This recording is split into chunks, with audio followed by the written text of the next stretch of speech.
ধরুন আপনি একটা মানুষকে খুন করেছেন। খুন করার পর ১৪ বছর জেলও খেটেছেন। জেল থেকে বের হবার পর আপনি যে জীবন পার করছেন, সেই জীবনের শেষে আপনি যখন মারা যাচ্ছেন, যে মানুষটাকে আপনি খুন করেছেন, তার মা, তার স্ত্রী এবং তার কিশোরী কন্যা ৩ জন মিলে চেষ্টা করছে আপনাকে বাঁচানোর জন্য।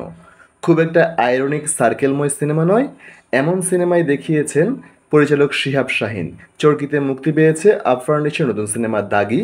সিনেমাটা গত ঈদুল ফিতরে মুক্তি পেয়েছিল। কদিন আগে চরকিতে এসেছে এবং আসার পর ভূয়সী প্রশংসা পাচ্ছে। অ্যাকচুয়ালি প্রশংসা পাবার মতো একটা সিনেমা। খুবই চমৎকার কিছু মেসেজ আছে।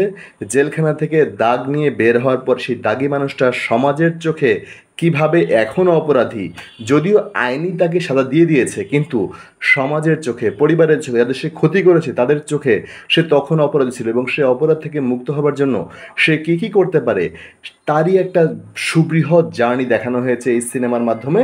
কিন্তু সিনেমাটা দেখার পর সবচেয়ে বড় প্রশ্ন, খুনের সাজা পেয়েছে, খুনের জন্য সে যথেষ্ট পরিমাণে ক্ষমাও চেয়েছে, কিন্তু ও যে একটা ধর্ষণ করেছিল সেই বিষয়টা এই সুন্দর একটা সিনেমায় অ্যাকনোলেজ করা হলো না। আমাদের দেশে বিবাহ পরবর্তী স্বামীর সাথে ধর্ষণের কনসেপ্টটা মানুষ স্বীকার করে না। এটা কেমন স্বীকার করবে যেখানে কিনা প্রেমিকাকে ধর্ষণ করার বিষয়টা দাগির মধ্যে একটা সুন্দর সিনেমায় অ্যাকনোলেজ করা হলো না। এই বিষয়টা সত্যি হতাশাজনক।